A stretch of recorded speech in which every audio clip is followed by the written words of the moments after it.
Bringing you the very latest now on the Gaza-Israel conflict. Joining us live is the IDF spokesperson, Doron Spielman. Doron, really appreciate your time. Thank you. I see in the past half an hour, the Israel Times is reporting on an Israeli source saying that if Hamas's proposal for the release of the next group of Israeli hostages doesn't change by the morning, and that's just a couple of hours away there in Israel, then Israel will resume fighting. Is that your understanding of how things may progress in the coming hours? It is possible. The original agreement was slated for 4 days with a possible extension per day of a release by Hamas of 10 of the hostages that they kidnapped on October 7th, a release of 10 living hostages every day. It's been extended by 2 days under this format. So just again, today, we had another 10 Israeli hostages, along with 4 Thai nationals who were also kidnapped.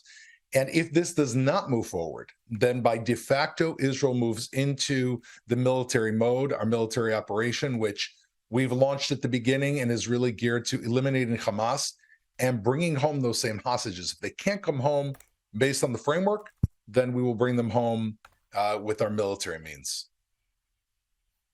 Can you give us any insight into the hold-up? There have been reports that mediators submitted a list of hostages that wasn't acceptable to Israel. According to those reports, Israel made it clear that that list needed to be amended, essentially, for the extension to go ahead. What was wrong with the list? Well, I'm getting the same reports as you. I'm not privy to the list itself.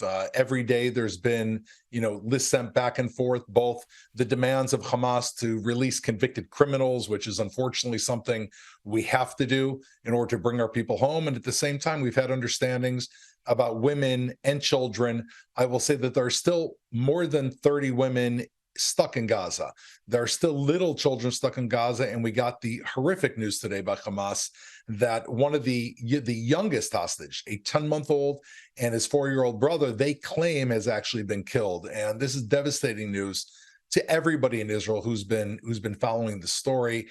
And we don't trust Hamas. We're negotiating with them because we want to bring our people home. But we always have said from the beginning, our military operation is in any case going to move forward to destroy them because Israel is not safe if Hamas is in existence. Look, I think the whole world has been rocked by those reports that 4-year-old and the tiny 10-month-old baby, as Hamas has said, have been killed along with their mother, according to those reports. Does the IDF have any evidence to back up those claims? Is there anything that convinces you that that is in fact the case? We don't, as of now. We had stated earlier in the week we had information that Hamas had bartered with them, almost like human trafficking, and had brought them to another organization called the PFLP in southern Gaza, and that was the last we knew until today. They came up with this report again. We're also very shocked. For us, it's been the case that really describes how immoral what Hamas did to Israel. That 10-month-old baby had went from 9 months to 10 months in captivity.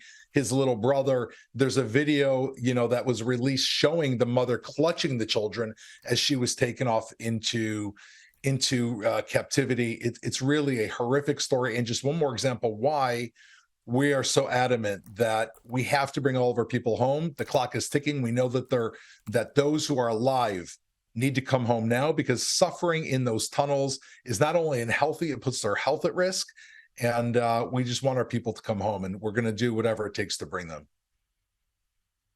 Doron Spielman, appreciate you making the time for us. Thank you. Thank you.